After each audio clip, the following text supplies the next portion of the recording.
Laqad kafara alladziina qalu Isa bin Maryam ilahan. Kafir orang yang mengatakan Isa itu Tuhan. Nah, ini banyak nih Bapak Ibu secara ucapan. Dan ini sering kita temui. Apa contohnya? Contoh yang lain adalah ketika ada umat muslim yang membolehkan dan mengucapkan selamat Natal dan meyakini kebenarannya, maka dia termasuk secara ucapan, dia kafir secara ucapan. Banyak yang nolak nih, fatwa nih banyak yang nolak umat muslim. Orang kafir tak nolak, umat muslim yang tolak. Kenapa umat muslim yang tolak? Nah, ini dia munafik. Gimana tidak? Itu tidak toleransi. Ya gimana mau dikatakan toleran orang kita sesama kita berbicara? Saya katakan kepada ibu-ibu, bapak-bapak, jangan ucapkan selamat Natal. Salah kah? Salah kah? Ketika saya mengajak begitu? Tak salah. Kenapa tak salah? Saya ngajak ibu-ibu orang Islam semua, bukan non-muslim. Sampai di sini Pak. Bentar lagi. Nah, namanya penyakit musiman. Tahu saya katakan penyakit musiman? Sudah keluar fatwanya, ditolak tiap tahun. Itu pula yang kita kelahikan. Yang satu terima, yang satu tak terima. Tidak usah khawatir Bapak Ibu. Yang tidak terima dengan fatwa tersebut munafik. Yang tidak terima fatwa Majelis Ulama Indonesia harap mengucapkan selamat Natal, mereka munafik. Baik Bapak Ibu sekalian yang berbahagia di subuh hari ini, menukil satu hadis yang disampaikan oleh baginda Nabi Muhammad sallallahu alaihi wasallam. Kata Nabi dalam hadis dalam kitab Sunan Ibnu Majah, dalam bab atau kitab Al-Fitan, Ibnu Majah menukil perkataan baginda Nabi Muhammad sallallahu alaihi wasallam. Haddatsana Hisham bin Ammar wa Muhammad bin Sabah qala haddatsana Abdul Aziz bin Abi Hazim qala haddatsani Abi an Umarah ibn Hazm an Abdullah bin Amr anna Rasulullah sallallahu alaihi wasallam qala, kata Nabi, qala, Nabi berkata, kaifa bikum wa bi zamani yushiku an ya'tiya yugharbalu an-nasu fihi gharbalah wa tabqa huthalatun minan nasi qad marijat uhuduhum wa amanatuhum fakhtalafu wa kanu hakadha wa shabbaka baina asabi'ihi. Qalu, berkata para sahabat, kaifa bina ya Rasulullah idza kana dhalika? Qala ta'khuduna bima ta'rifun wa tada'una ma tunkirun wa tuqbiluna ala khasatikum wa tadharuna amra awamikum. Hadis ini diriwayatkan oleh Ibnu Majah. Baik Bapak Ibu sekalian yang berbahagia, kata Nabi dalam hadis ini unik, berbicara tentang at-tathbit atau at-tathabbut fil fitan. Bagaimana kondisi seorang mukmin dalam keadaan banyaknya fitnah. Dan nanti kita sampaikan salah satu bentuk fitnah yang tersebar hari ini yang begitu miris, yang membuat kita sedih dan harus kita kuat dalam kondisi itu. Kata Nabi dalam hadis ini, kaifa bikum wa bi zamani yushkan ya'tiyah. Bagaimana kondisi kalian, kata Nabi. Bagaimana kondisi kalian? Nabi tidak berbicara kepada para sahabat ketika itu. Konteksnya di hadapan Nabi para sahabat, tapi berbicara Nabinya untuk kita. Karena pada masa sahabat itu, masa fitnah itu sedikit. Tapi masa kita ini fitnahnya banyak. Fitnah-fitnah itu sangat banyak. Sehingga perkataan Nabi ini bukan untuk para sahabat ketika itu, tapi lebih tepatnya untuk kita yang berada di akhir zaman. Kata Nabi, bagaimana keadaan kalian? Kaifa bikum? Bagaimana keadaan kalian? Kata Nabi. Wa bi zamani yushiku an ya'tiyah. Dan dengan zaman yang kelak akan datang kepada kalian dengan serba keraguan-raguan. yang membuat kalian akan ragu dengan zaman tersebut.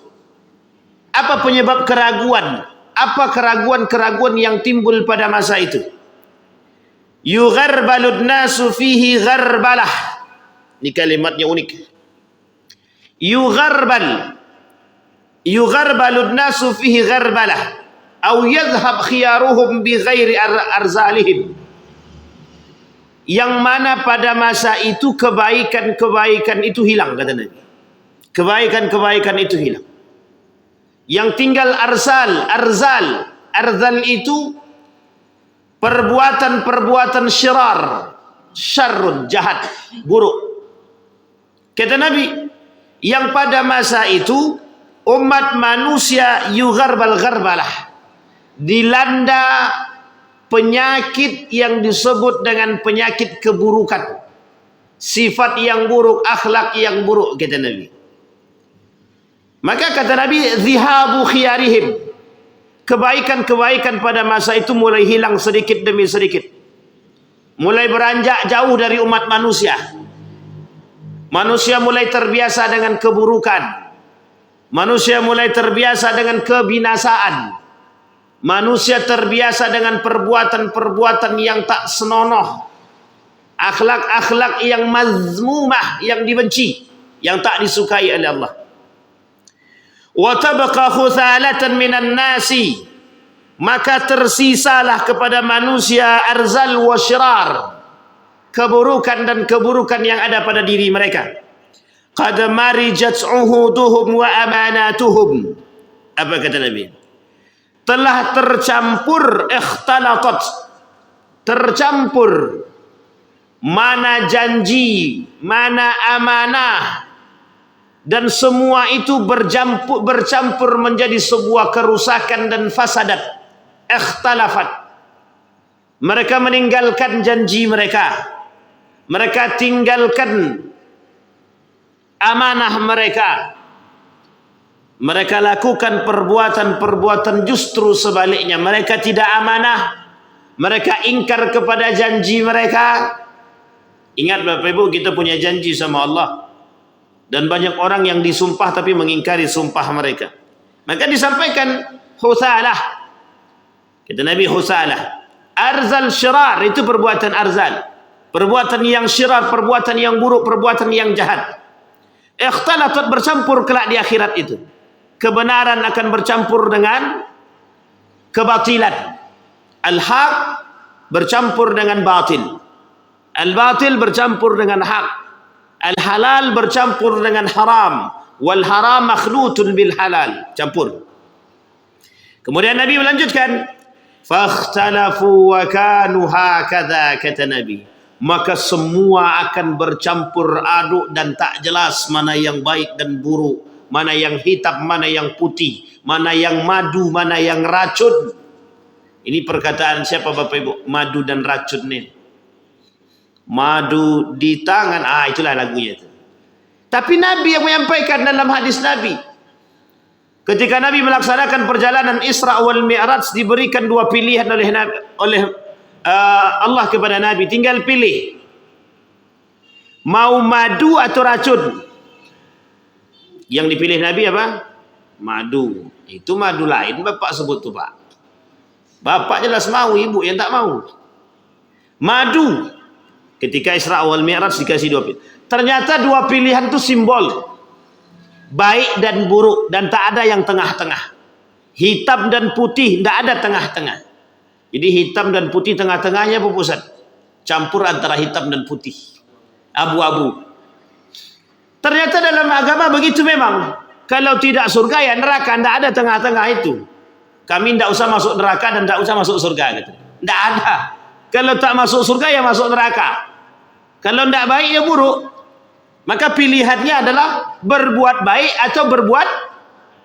Kalau berbuat baik itu sudah fitrahnya seorang manusia. Kalau berbuat buruk itu pilihan Anda. Makanya bahasa Nabi khiyaruhum. Khiyar itu artinya bisa kebaikan, bisa pilihan. Artinya apa? Pilihan yang baik. Khiyar itu artinya pilihan yang baik. Tidak ada khiyar itu artinya pilihan yang salah, itu tidak ada. Maka bahasanya dalam salat itu disebut dengan salatul istikharah. Apa arti solat istikharah itu? Apa artinya Bapak Ibu? Bukan solat pilihan. Solat yang di dalam itu kita berharap kepada Allah diberikan pilihan yang baik. Bukan pilihan saja, tapi pilihan yang baik. Yang baik menurut Allah dan juga baik menurut kita. Sampai di sini paham ya Bapak Ibu? Maka kata Nabi, yugharbalun nas gharbalah. Pergi dari mereka kebaikan-kebaikan, wa tabqa khusalah. Tersisalah khuzal, arzal dan syarar, keburukan. Nah, uniknya Bapak Ibu, Nabi sampaikan pada hadis ini salah satu cara bagaimana kita bertahan pada kondisi saat itu. Kata Nabi, ketika Nabi menyampaikan demikian, sahabat mengatakan begini. Tangannya begini Bapak Ibu. Wa shabbaka baina asabai'. Kemudian para sahabat begini tangannya. Tahu Bapak Ibu maksudnya ini apa? Ini bahasa isyarat. Bagaimana cara kami kelak memperkuat diri kami. Tapi para sahabat, Nabi berbicara bukan untuk para sahabat ketika itu, karena Nabi masih ada. Ketika Nabi masih ada, sahabat masih aman. Ketika Abu Bakar, sahabat masih aman. Ketika Umar bin Al-Khattab, sahabat masih aman. Ketika akhir kepemimpinan Utsman baru mulai goyang. Yang tadinya rapat jadi mulai renggang. Tangannya mulai renggang. Pada masa Ali bin Abi Thalib semakin renggang. Pada masa tabi'in mulai merenggang. Sampailah hari ini Bapak. Maka kekhawatiran Nabi itu terjadi. Nabi sampaikan dalam kalimat selanjutnya. Wa shabbaka baina asabai'. Kemudian Nabi mengatakan, para sahabat tuh begini tangan dia, kata Nabi. Saking khawatir dan takutnya keadaan itu terjadi pada masa mereka. Kaifa bina ya Rasulullah. Kemudian para sahabat bertanya langsung kepada Nabi, Kaifa bina ya Rasulullah. Bagaimana keadaan kami dan bagaimana dengan kami ya Rasulullah? Apa yang harus kami lakukan? Hakadha. Wa kaifa bina ya Rasulullah idza kana dzalika. Apa yang harus kami lakukan ketika kondisi itu terjadi? Kenapa para sahabat bertanya? Untuk kita. Sahabat bertanya dari perkataan sahabat sampai kepada kita. Apa kata Nabi? Qala ta'khuduna bima ta'rifun. Berpegang teguhlah dari apa yang telah engkau pahami dan mengerti dari agama. Nah, ini kondisinya Bapak Ibu. Artinya apa? Istiqamah. Yang sudah melaksanakan sholat 5 waktu di masjid, pertahankan. Yang rajin sholat, pertahankan. Yang selalu istiqamah melakukan kebaikan, pertahankan. Kata Nabi, wa ta'khuduna bima ta'rifun. Berpegang teguh dari apa yang kalian pahami dan ketahui. Pegang kuat-kuat, pegang erat-erat, kata Nabi. Jangan sampai lepas. Wa tad'una mutunkirun. Apa yang dikatakan, apa yang diperintahkan oleh Allah untuk dijauhi, jauhi, tinggalkan. Wa tad'una ma tunkirun. Apa yang sifatnya kemungkaran, tinggalkan. Jauhi, kata Nabi. Jangan pernah mendekat dan jangan pernah ikut-ikutan. Wa tuqbiluna ala khassatikum. Nah, ini yang paling penting. Jaga keluargamu, kata Nabi. Pegang erat-erat sampai balik ke rumah, nasihati keluarga, kata Nabi. Sampaikan kepada keluarga kondisi-kondisi yang engkau temui, yang engkau lihat. Wa tadharuna amra awamikum, kata Nabi. Wa tadharuna amra awamikum. Maka sampaikan kepada mereka kondisi-kondisi hari ini. Nah, Bapak Ibu sekalian yang berbahagia, hadis ini derajatnya sahih. Nabi cuma sampaikan kepada kita melalui para sahabat untuk kita. Karena perkataan Nabi sampai kepada kita. Artinya apa? Kondisi yang dikhawatirkan oleh Nabi itu pasti terjadi. Kenapa kok pasti terjadi? Karena apa yang kita rasakan hari ini itu semua hampir sama dengan apa yang dikatakan oleh Nabi dalam hadis. Dari 30 yang pernah kita bahas dari karangan Syekh Hasim Al-Asy'ari dalam kitab Risalah Ahlus Sunnah wal Jamaah, kecil buku dia, tapi tajam pembahasan dia dari 1926. 1926 Nahdlatul Ulama. Berarti beliau menulis buku itu 1900-an. Sudah beliau tulis buku tadi. Artinya apa? Jauh sebelum kemerdekaan Republik Indonesia, Jauh sebelum sampai hari ini, beliau sudah mengetahui apa yang dikatakan oleh Nabi itu bakal terjadi. Dan Nabi memperingatkan kita dengan nasihat-nasihat terbaik. Baik Bapak Ibu sekalian yang berbahagia. Apa kekhawatiran Nabi yang paling besar yang akan terjadi dan kelak di hari kiamat, di akhir zaman bakal kita temui? Disampaikan Bapak Ibu. Pernyataan itu terjadi pada kondisi-kondisi takfir. Nah, ini yang ingin kita bahas Bapak Ibu. Apa maksudnya? Kelak di akhir zaman itu Bapak Ibu sekalian yang berbahagia, banyak sekali perbuatan-perbuatan yang tanpa kita sadari mengantarkan kita kepada perbuatan-perbuatan kufur. Kita tak kafir, tapi kita kufur. Kita tak kafir memang, tapi kita kufur. Bukan kita, mereka. Apa maksudnya? Kelak di hari kiamat, di akhir zaman, itu akan banyak orang-orang yang melakukan perbuatan-perbuatan yang kufur. Sama dengan orang-orang kafir. Dia tak kafir tapi melakukan perbuatan yang kufur, sama seperti orang kafir. Maka Nabi berkata, Man shalla salatana, wastaqbala qiblatana, wa akala dhabihatana, fadhalikal muslim. Kata Nabi, yang salat seperti kami. Ini ditekankan oleh Nabi. Yang salatnya menghadap kiblat-kiblatnya sama kayak kami, kata Nabi. Dan mereka memakan makanan seperti apa yang kami makan dengan menggunakan kalimat bismillah, sama seperti kami. Kata Nabi, dzalikal muslim. Itu orang muslim. Sekarang kita penggal sedikit-sedikit. Ibu-ibu yang sering belanja ke pasar, pernah tidak ibu-ibu minta kepada orang-orang yang di pasar itu ketika memotong ikan, ketika memotong ayam dengan bismillah? Minta enggak ibu-ibu sama mereka? Bang, tolong bismillah. Sebelum motong ayam tuh tolong bismillah. Sudah belum? Belum, kata Bapak. Coba, ini kondisi real di pasar. Ini saya kasih tahu Bapak Ibu. Pernah kami ke pasar, Bang, tolong bismillah sebelum motong ayam tuh ya. Kalau banyak permintaan cari tempat lain aja Bang. Tidak ada urusan kami hal-hal begitu tuh. Capek kami, banyak kali permintaannya. Saya bilang, kami cuma minta yang baik untuk kami karena kami mau makan. Coba bayangkan. Apa kata mereka? Jawabannya sederhana. Ini kondisi hari ini real. Ketika kita mengatakan kebaikan, mereka menolak kebaikan tadi. Wa yaruddun wa yarfudun al-khaira. Mereka menolak kebaikan-kebaikan yang kita minta. Itu nanti ada kaitannya dengan apa yang kita sampaikan. Masuknya dalam kategori apa? Takfir apakah dia? Kafir secara lisankah dia, secara perbuatankah dia, atau secara sifatkah dia, atau secara keyakinan dia, atau secara kemunafikan dia? Dia ada kafir munafik nanti namanya. Kata Nabi, itu muslim. Orang yang sholat seperti kami, muslim. Orang yang mengarah kiblat seperti kami, muslim. Yahudi, kiblatnya dulu sama dengan Nabi, sama dengan kita, kiblatnya dulu sama dengan kita, Masjidil Aqsa. Ketika turun perintah fawalli wajhaka syatral Masjidil Haram, Allah turunkan perintah kepada baginda Nabi Muhammad SAW dalam solatnya, hadapkan wajahmu kepada Masjidil Haram. Berubah dari Masjidil Aqsa masuk ke Masjidil Haram. Apa jawaban kaum Yahudi? Muhammad ini sudah gila. Mereka berpaling. Wa yasudduna an sabilillah. Mereka berpaling dari jalannya Allah. Wa yasudduna an dinillah. Mereka berpaling dari agamanya Allah. Apa yang terjadi? Liyusabbita bihi fuadahum.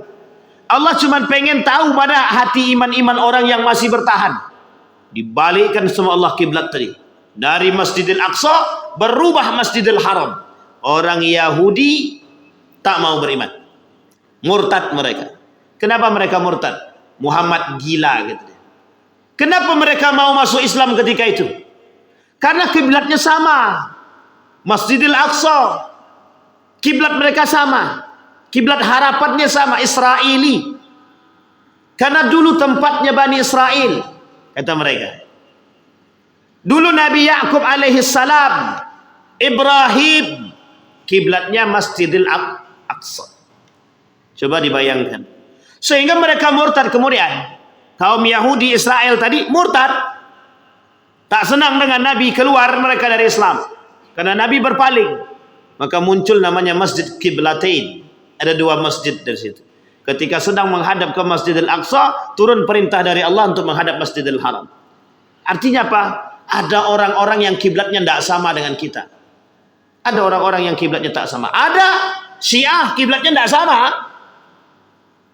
Satu sisi kiblat mereka ke Masjidil Haram, satu sisi masjid kiblat mereka lain. Maka bagi mereka tanah Iran itu tanah suci. Dulu sempat ada namanya Pakistan itu tanah suci. Lebih baik kami ke Pakistan daripada kami ke Masjidil Haram atau ke Ka'bah atau ke Makkah. Oh, itu lebih berbahaya lagi. Tapi sekarang sudah tak ada. Mereka lebih kembali. Itu kiblat.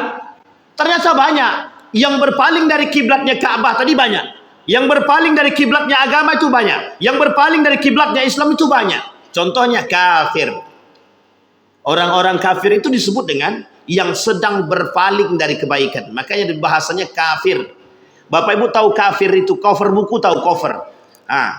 Cover ini dari bahasa Arab. Kafaro. Kafaro itu artinya apa? Menutupi. Artinya apa? Kalau kafir itu orang-orang yang sedang menutupi diri dia dari kebaikan. Yang tak mau menerima kebaikan, di dalam Islam bahasanya lembut, kafir namanya. Tahu bahasa kafir? Artinya hai orang-orang yang sedang menutupi kebaikan. Hai orang-orang yang sedang menutupi dirimu dari kebenaran. Namanya kafir. Itu orang-orang yang menolak kebenaran. Makanya bahasa cover buku, bahasanya cover. Cover itu diambil dari bahasa Arab. Kafara. Kafir. Sampai sini paham ya Bapak Ibu ya? Nah kata Nabi, orang kafir berpaling. Orang musyrik berpaling. Kafir itu terbagi dua. Muslim terbagi dua. Kafir juga terbagi dua. Muslim itu ada yang musyrik, ada yang munafik. Kafir juga begitu. Ada yang kafir beneran, ada yang musyrik. Sama. Baik, kembali pada poin tadi. Kembali kepada poin. Maka kata Nabi, orang-orang seperti tersebut, wa yasudduna an dinillah. Mereka berpaling. Kiblat mereka kalau sama dengan kami Muslim. Kalau tak sama dengan kami, yang satu-satunya hari ini berkiblat ke Masjidil Aqsa. Yang berkiblat kepada Palestina, Yerusalem, yang berkiblat ke sana orang-orang atas nama Israel, Yahudi. Itu kiblatnya ke sana. Maka kalau kita kiblatnya ke sana senang mereka. Tapi karena kiblat kita sudah pindah ke Masjidil Haram, tapi kita tetap menjaga kiblat kita yang pertama. Karena kiblat kita pertama adalah pondasi asas daripada agama kita. Maka Bapak Ibu, di dalam hadis yang lain Nabi bilang, la tasuddur rihal illa thalatha. Illa ala thalatha. Kita ni Bapak Ibu tidak disunnahkan pergi berjalan kemanapun kecuali tiga. Tiga tempat. Satu, Masjidil Aqsa, Masjidil Haram, Masjid Nabawi. Jadi kalau pergi ke Amerika dulu baru ke Makkah gimana Pak Ustaz? Kurang dapat sunnahnya itu. Karena yang dianjurkan oleh Nabi, la tasuddur rihal. Jangan ada di antara kalian yang berangkat dulu pergi ke tempat yang lain, kata Nabi, kecuali tiga perkara. Masjidil Aqsa di Yerusalem, Palestina.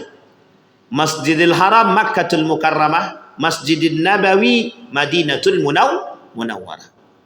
Bayangkan Bapak. Nah yang kemudian yang ketiga kata Nabi, wa akala dhabihatana. Yang memakan makanan kami. Nah ini penting ditekani Bapak Ibu. Makanan yang dimakan itu sesuai dengan apa yang dimakan oleh baginda Nabi Muhammad SAW. Oh zaman dulu makannya gandum, sekarang tak ada gandum. Bukan itu maksudnya. Nabi makan dengan bismillah, menyembelih dengan bismillah, kalimatnya zabihatana. Kenapa kalimat itu diambil dari kalimat zabihatana? Karena kondisinya makanan itu yang sesuai dengan apa yang dilakukan oleh baginda Nabi Muhammad SAW. Kalau ada yang memakan makanan yang tidak sesuai dengan tuntunan Nabi, maka dia sedang berada pada makanan-makanan yang haram. Bapak ibu makan atau membeli ayam, tapi ayam tak bismillah, boleh tak kita makan? Haram tak kita makan? Haram. Tapi kami beli di pasar, Pak Ustaz, gimana? Sementara kami sudah beli barang tu sudah mati, kami beli, kami bawa ke rumah. Maka kata para ulama, ketika hendak memakan ayam tersebut, ucapkan bis sebelum memasak, bukan memakannya, sebelum memasak ayam tersebut, maka ucapkan bismillah. Tapi apa yang terbaik? Datang ke pasar tu cari yang hidup, minta bang bismillah. Kalau tak mau tinggalkan toko itu. Tapi cuma toko itu yang paling murah, Pak Ustaz. Nah, pilih murah atau pilih surga, itu aja lagi. Kalau pilih surga, cari yang pakai bismillah. Kalau yang tidak, tak usah. Ada pertanyaan kemarin. Masa kalau beli ikan juga harus pakai bismillah, sementara bangkainya aja boleh dimakan tanpa bismillah? Itu bangkai. Ini kalau masih hidup. Kalau ikan masih hidup, dipukul, bukan dipukul, cara membunuhnya, cara mematikannya juga harus beretika. Ibu lihat orang di pasar, Bu, bagaimana cara mematikan ikan? Diambilnya ikan lele tadi kan, tahu Bu ya? Coba bayangkan kalau lele itu kita, patilah kau. Kalau nak diambilnya ikan nila tu, diambilnya tu penokok tadi, mati. Kadang-kadang tak pakai etika itu. Apa anda pandailah cara bagaimana mematikannya. Tapi cuma begitu cara yang paling ampuh, bosan mati dia. Masa iya cuma cara itu yang paling ampuh? Atau kalau nak pukul-pukul di belakang kita. Sampai di sini bang. Dan minta sekalipun ikan karena dia hidup, ketika ingin memotong itu ucapkan bismillah. Kalau udah matikan tadi, dah jadi bangkai, itu lain cerita. Memang bangkai ikan boleh dimakan. Tapi kalau dia masih hidup, kata para ulama, sunnatun mu'akkadah, wajib, ada yang mengatakan, mengucapkan Sampai di sini bisa dipahami Bapak Ibu ya. Apa maksudnya dengan hadis yang tadi disampaikan Nabi? Kelak akan banyak orang memakan makanan yang memang tidak sesuai dengan zabihatana. Orang memakan makanan yang tidak sesuai dengan apa yang dilakukan oleh Nabi, tuntunan Nabi. Banyak, bukan sedikit, banyak, main tahu potong saja. Nah mati dah lah tu, selesai makan. Makanya mohon maaf, berbeda dengan orang zaman dahulu. Saya masih ingat betul itu. Nenek saya meskipun tak mengerti secara kuat dalam agama, ketika ke pasar, apa kata dia? Saya waktu itu ikut ke pasar. Bang, jangan lupa ya, kalau potong ikan tu pakai bismillah. Itu orang zaman dulu, Pak. Kalau orang zaman sekarang, bang, ayam sekilo deh. Alah, selesai, anak ambil bayar. Coba bayangkan perhatian umat muslim, kita umat muslim, perhatian dengan kalimat bismillah untuk menyembelih saja sangat-sangat jarang ada orang. Sehingga kalau ada orang meminta hal demikian, ini unik Bapak Ibu. Kenapa saya katakan itu unik? Karena ketika ada orang meminta ketika sembelihannya diucapkan bismillah sebelum disembelih, itu aneh bagi orang. Sama Pak, saya pernah ceritakan di sini juga. Waktu saya beli mangga, itu timbangannya goyang Pak, timbangannya goyang. Belum berhenti dengan sempurna, ada diambil sama dia.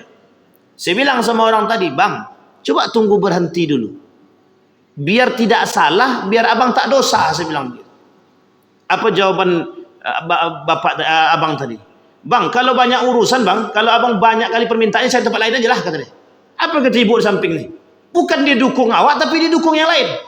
Pak, cari tempat lain aja Pak, banyak yang mau beli lagi, banyak yang mau belanja, kata dia. Bukan bapak aja yang kami urus. Dalam hati saya sabar. Itu ibu-ibu, pakai kerudung pula lagi. Coba bayangkan. Artinya apa? Kita sudah terbiasa tanpa bismillah, kita sudah terbiasa dengan kecurangan dalam transaksi jual beli.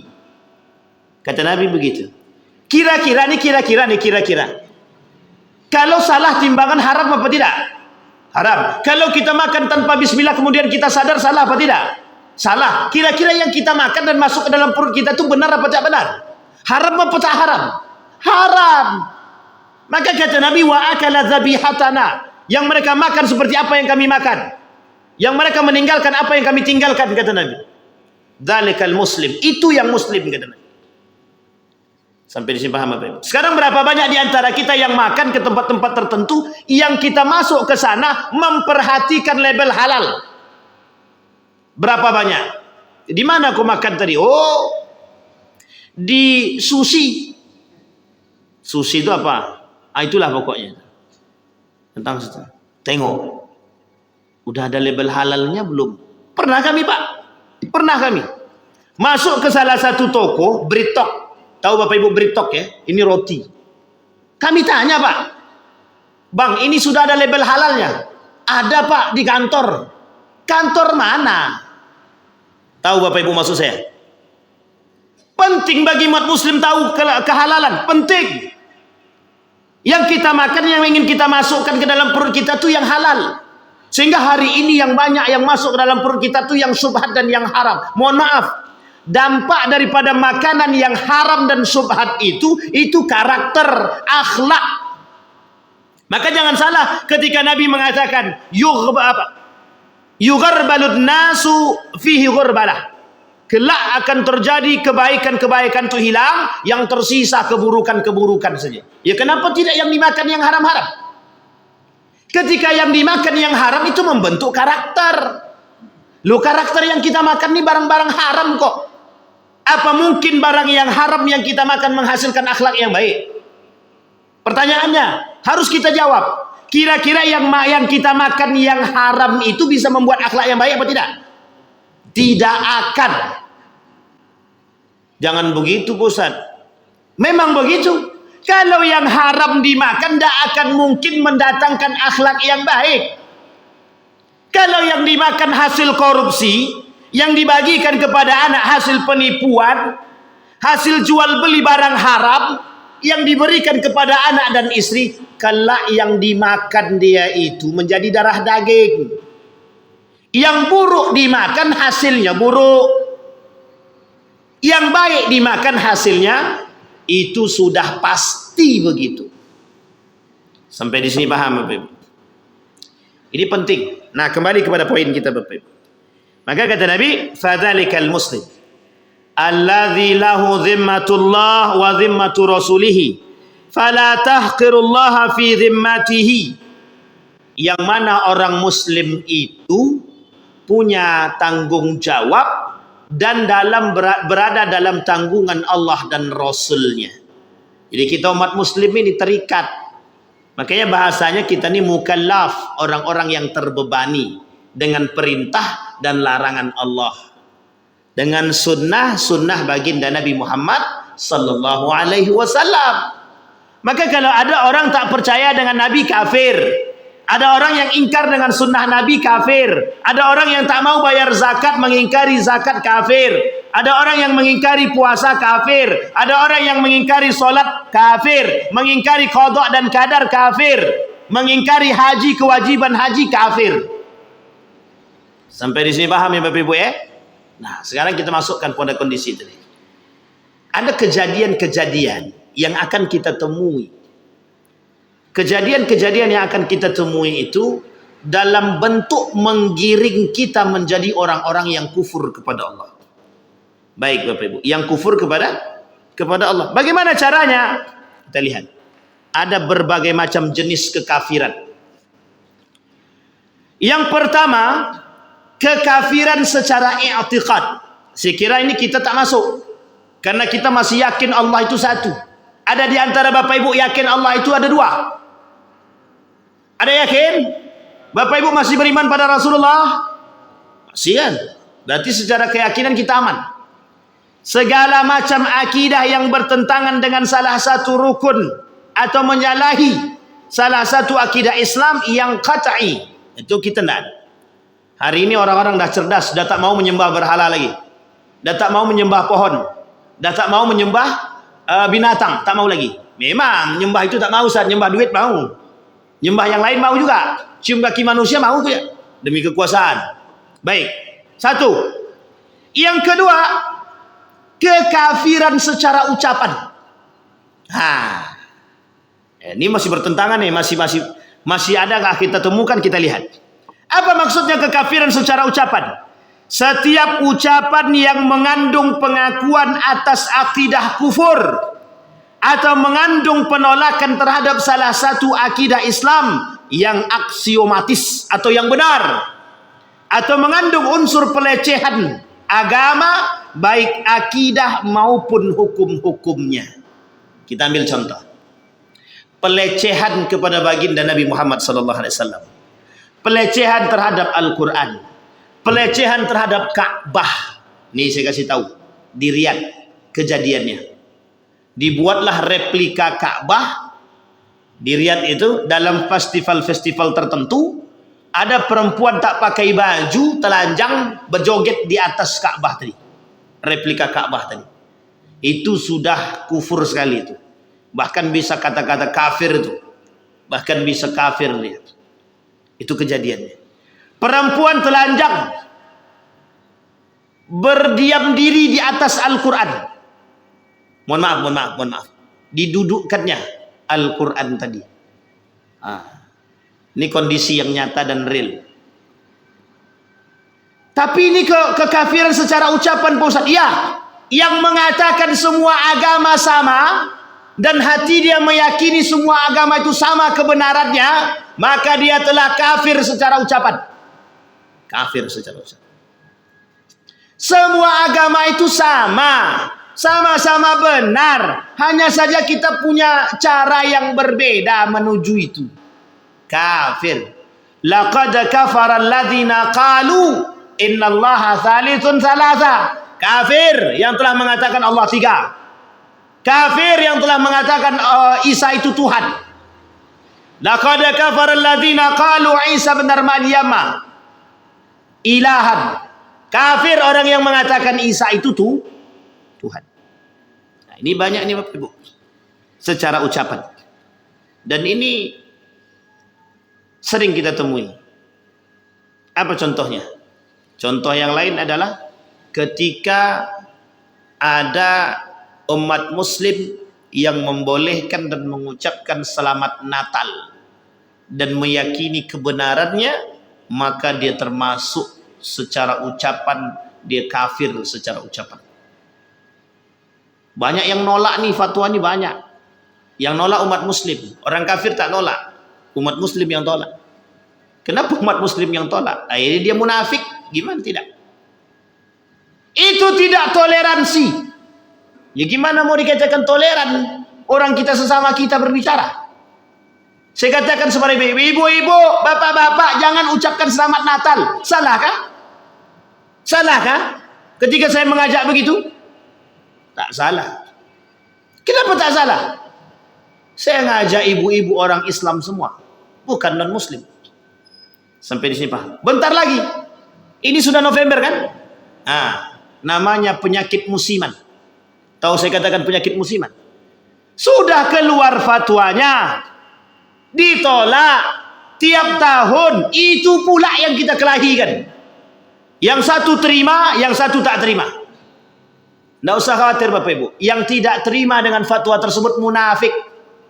Yang tidak terima fatwa Majelis Ulama Indonesia harap mengucapkan selamat Natal, mereka munafik. Jangan tersinggung. Memang begitu dalam yang disampaikan oleh Nabi. Baik, yang ketiga. Ada perbuatan kafir atau kafir dia secara perbuatan. Setiap perbuatan yang dipastikan mengandung indikator nyata akidah yang kufur, seperti menyobek Al-Quran. Orang-orang yang suka mengoyak-ngoyak Al-Quran. Tapi kalau Al-Quran ini dah tak terpakai Pak Ustaz. Ada sebagian ulama mengatakan boleh dirobek atau dikuburkan. Biar tidak ada yang salah dalam memahami. Ketika ada yang mendapatkan lembaran tersebut, ternyata lembaran tersebut tak sempurna. Justru dia salah paham dan justru menyesatkan. Ada yang mengatakan boleh dirobek tapi kemudian dibakar, atau boleh kemudian dikubur. Tapi kalau itu terang-terangan mesti dikecam orang. Makanya sembunyi-sembunyilah. Kenapa kita katakan demikian? Atau dimasukkan di gudang, dikunci baik-baik. Kenapa begitu? Karena ada pertanyaan. Bolehkah kami membakar Al-Quran? Kalau di depan umum kita katakan boleh. Ustaz tuh katanya. Maksudnya Al-Quran yang sudah tidak layak pakai dan sudah terjadi robek-robekan yang memang mohon maaf dikhawatirkan jika ada yang menemukan dan mereka salah memahami kondisi ayat tersebut. Karena ada ayat-ayat itu kalau terputus tak bisa nyambung, Pak. Sulit dan itu berbahaya. Baik. Kemudian penghinaan terhadap Al-Quran. Dikatakan Al-Quran itu buatan Muhammad. Al-Quran itu tak sesuai dengan zaman. Nilai-nilai Al-Quran tak boleh lagi dipakai. Itu sama, Pak, penghinaan terhadap Allah dan Al-Quran. Hari ini banyak yang begitu banyak. Maka secara perbuatan mereka bisa kufur. Dibuang ke tempat sampah atau comberan. Sujud kepada berhala. Mengalungkan salib di dada. Dan lain sebagainya. Itu masuk dalam kategori kafir. Dan kafir itu secara perbuatan. Bapak Ibu sekalian yang berbahagia, berat Bapak Ibu, ya memang berat. Begitulah kondisi Bapak Ibu. Dan Bapak Ibu sekalian yang berbahagia, man tasyabbaha biqaumin itu, hadis ini barang siapa yang menyerupai orang-orang kafir gitu, perbuatan orang kafir, fahuwa minhu, dan dia bagian daripada kekafiran. Ini yang paling banyak kita temukan hari ini, Pak. Mohon maaf kepada yang jualan, tak usah pakai atribut-atribut yang bukan agama kita. Biarkan. Insya Allah pakai atau tak pakai atribut itu tidak ada kaitannya dengan toleransi. Anda tak pakai atribut itu tetap toleransi asal Anda berbuat baik dengan yang lain.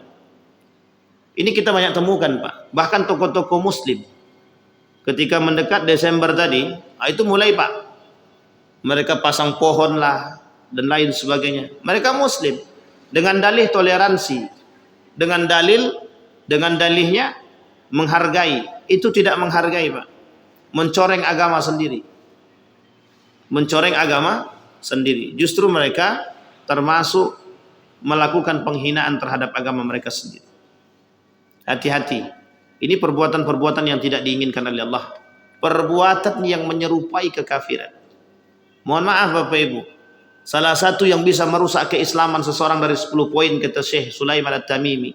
Salah satu di antara 10 tersebut yang merusak keislaman seseorang adalah mereka yang menyerupai orang kafir dalam perbuatan. Uniknya Bapak Ibu. Hati-hati. Salah satu bentuk kekufuran tersebut, perbuatan-perbuatan yang menyerupai tadi adalah seperti yang tadi kita buat. Mengikut-ikut perbuatan-perbuatan orang kafir. Dia pakai, dibuatnya pula, nanti jualan dibuatnya begini. Tahu Bapak Ibu dia muslim, tapi dalam tokonya ada begini. Maksudnya apa nih? Kita tanya, itu keberuntungan, Pak. Itu bukan keberuntungan, itu kesyirikan yang nyata. Kesyirikan yang nyata. Sering Bapak Ibu temukan. Kalau sering Bapak Ibu temukan, tanyakan. Kalau kenal baik dengan mereka, tegur. Jangan sampai Allah mendatangkan murkanya. Kenapa kita katakan murkanya Allah? Allah tak suka dengan orang-orang yang menyerupai perbuatan-perbuatan demikian. Bagi Allah itu perbuatan-perbuatan yang terlarang dan tidak disukai oleh Allah. Beberapa prosedur penting sebelum mengeluarkan vonis kekafiran. Ini lihat Bapak Ibu poin kita hari ini. Sebelum Anda mengkafirkan orang lain, tengok dulu. Maka kita katakan rambu-rambu takfir. Hari ini banyak sekali orang mengkafir-kafirkan orang dan mudah. Kau tak masuk, takkan Allah terima tobat orang macam kau ni. Dah kafir kau ni, takkan masuk surga kau ni, masuk neraka. Mudah mereka memvonis kita masuk neraka tu. Mudah mereka mengkafirkan kita itu. Nah, ini terjadi nih kasus Ustaz Adi Hidayat ya. Kasus Ustaz Adi Hidayat 2 kali dikafirkan orang. 1 kali ketika masalah ayat musik. Yang kedua masalah di Umri. Masalah tentang penistaan agama. Nah, kafir kata dia. Mudah mereka mengkafirkan. Bahkan disebutkan kata Allah dalam Al-Quran, ya ayyuhalladzina amanu idza darabtum fi sabilillah fatabayyanu. Wahai orang-orang beriman, jika kamu pergi ke jalan Allah, maka hendaklah tabayyun, dan jangan kamu ucapkan kepada orang yang sampai salam kepada mereka, keislaman kepada mereka. kepadamu bahwa engkau tidak beriman. Jangan sampaikan kau dah kafir, tak boleh. Ini maksudnya apa? Dilarang keras oleh Allah kita mengkafirkan orang, sekalipun jelas kekafiran mereka, kita tak boleh katakan mereka kafir secara terang-terangan. Maksudnya gini, ada orang-orang muslim nih, dia nyembah berhala, nyembah patung, nyembah pohon, dan yang lain yang dia sembah gitu. Kita tak boleh katakan kau ni orang macam kau ni dah kafir nih, itu tak boleh. Karena mereka masih sampai Islam kepada mereka. Cuma yang harus kita lakukan adalah yang pertama menghindari perbuatan mereka, yang kedua menasehati dan mengatakan kepada mereka apa yang mereka perbuat itu tidak baik dan tidak benar. Sampai di sini. Tapi kalau sudah nyata kekafiran mereka, kami bersaksi bahwa keluar daripada Islam. Berarti kan jelas. Keluar dia daripada Islam itu jelas. Maka boleh. Karena memang dia kafir. Orang yang sudah keluar terang-terangan dari Islam kafir. Tapi kalau dia masih menyembah, solat jalan tapi nyembah patung ya juga gitu misalnya. Sama kayak tadi. Solat jalan tapi gini juga. Tahu gitu ya? Maksud saya. Apa namanya, Pak? Itulah pokoknya. Tetap baik. Larangan pengkafiran untuk berhati-hati. Kenapa dilarang kita mengkafirkan orang agar kita tak salah? Kasus Dahlan Iskan. Berapa banyak yang mengkafirkan Dahlan Iskan? Ramai sekali. Tapi tahukah kita kebenarannya? Kita tidak tahu kebenaran dia betul-betul kafir atau tidak. Adakah pernyataan lisan dia yang mengatakan bahwa dia keluar daripada Islam? Tak ada. Artinya apa? Man kaffara fahuwa kafir. Orang-orang yang telah mengkafirkan orang lain secara nyata, pada hakikatnya mereka belum tahu kekafiran orang tersebut, pada hakikatnya mereka telah melakukan kekafiran pada diri mereka sendiri. Hati-hati Bapak Ibu. Berat apa tak berat? Berat Pak. Sangat berat sekali. Maka Bapak Ibu sekalian yang berbahagia, sebelum kita tutup, itu yang kedua, menghindari pengkafiran individual, personal, kecuali setelah tegaknya hujjah yang mu'tabar. Tidak boleh kita mengkafirkan seseorang kalau kita sudah jelas, kecuali sudah jelas mereka keluar daripada Islam dan mereka menyatakan keluar daripada Islam.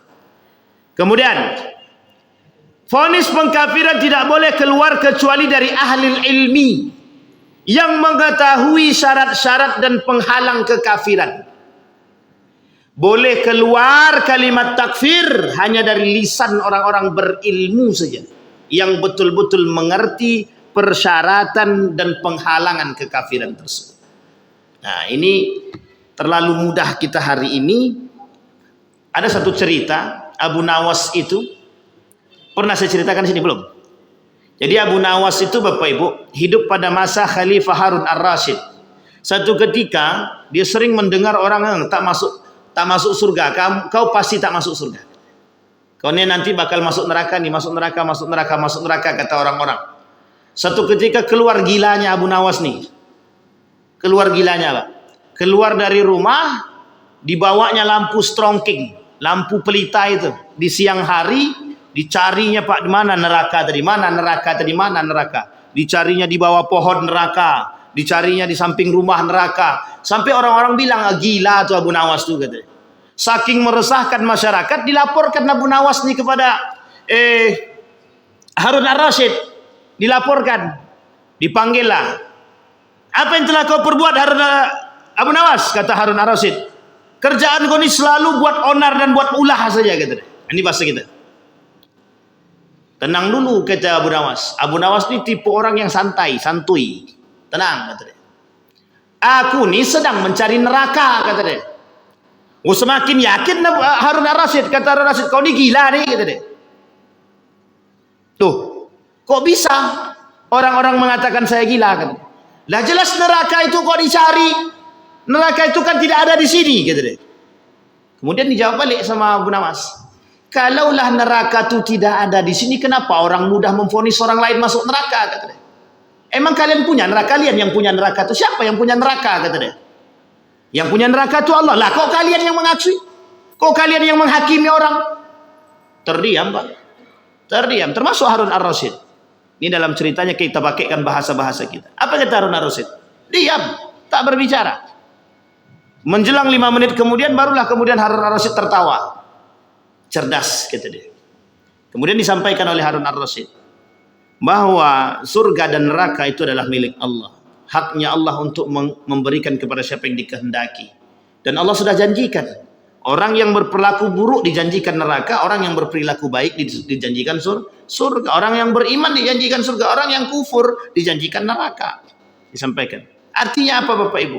Kondisi yang hari ini kita temui itu sebenarnya bukan kondisi yang baru-baru saja. Memang sudah dari dulu begitu keadaannya. Memang sudah pada masa dahulu keadaannya seperti itu. Pada masa tabi'in, tabi'at tabi'in lebih parah lagi.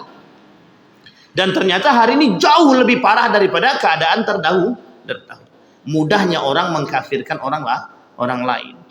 Maka Bapak Ibu sekalian yang berbahagia, ada memang perbuatan-perbuatan yang tadi kita sampaikan itu mendekatkan kita kepada kekafiran.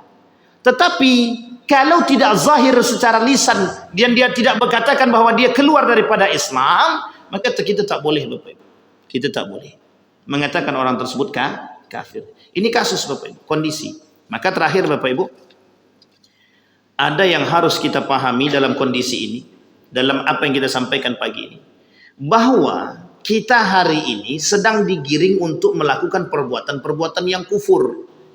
Artinya apa? Dari segi perbuatan, dari segi ucapan, dari segi keyakinan, kita dituntut, diajak, dipaksa untuk bisa kufur.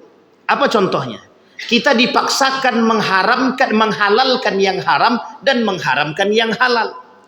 Kita dipaksakan untuk mengikuti sesuatu yang salah, pada hakikatnya kita dipaksakan untuk membenarkan sesuatu yang salah dan menyalahkan sesuatu yang benar. Kita hari ini dipaksakan untuk membenarkan kesalahan orang, bukan dalam konteks kebenaran. Sampai di sini paham ya PB? Itu kita dipaksakan hari ini. Lah kalau sudah dipaksakan, pada hakikatnya itu nanti terbiasa. Kalau sudah terbiasa kita dengan kondisi demikian, maka orang-orang sudah akan biasa melakukan perbuatan-perbuatan yang salah. Kita ambil contoh yang paling sederhana sebelum kita tutup. Dulu berpakaian tak sopan itu orang malu. Perempuan pakai tank top itu tidak ada kita temukan zaman dulu, Pak. Tidak ada perempuan pakai celana pendek nampak pahanya, itu kita tak pernah kita tengok dulu zaman dulu. Nah, sekarang karena dipaksakan akhirnya menjadi terbiasa. Coba Bapak Ibu tanyakan besok. Ini ibu-ibu aja, bapak-bapak tak usah tanya. Kalau bapak-bapak tanya curiga kita. Kemana matanya kita nggak tahu. Tapi ibu-ibu tanya. Sesekali coba tanya. Tak usah dengan orang yang pakai celana pendek. Tapi dengan ibu-ibu yang pakai celana lepis jin hantu belau yang sangat sempit. Coba tanyakan.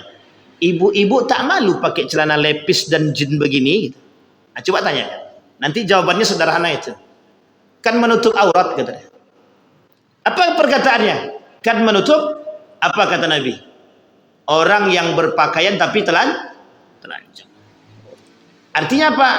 Kita untuk digiring. Nah, setelah kita digiring tadi dengan perbuatan-perbuatan tadi, yang tadinya dulu kita anggap salah, sekarang kita anggap biasa. Kelak akhirnya yang tadi biasa, kita karena sudah terbiasa, kita tak lagi menyalahkan.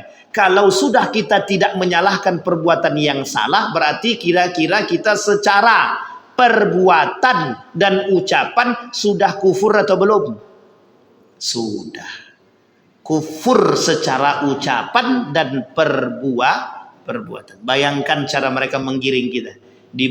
Dipaksanya kita dulu, setelah dipaksanya akhirnya kita terbiasa, setelah terbiasa orang lain hilang pikirannya tentang keharaman dan kehalalan, akhirnya membenarkan yang salah dan menyalahkan yang benar, mengharamkan yang halal dan akhirnya menghalalkan yang menghalalkan yang haram. Ada pertanyaan Bapak Ibu? Tidak ada, alhamdulillah. Ini dah mantap. Jamaah Masjid Jamiatul Zaid ini dah cerdas-cerdas. Selalu tak ada yang bertanya. Ada pertanyaan ibu-ibu? Aman bu? Siap bertanya bu? Tanyakan besok bu ya kalau ketemu dengan orang-orang. Tak masuk surga orang cemkoni tak, jangan. Kenapa adik pakai celana pendek? Kenapa pakai celana sempit? Nah, besok tanyakan. Kalau anak kita yang begitu, ambil baju tadi bakar. Paham ibu? Harus berani. Iya harus. Kita perlu perjuangan pak.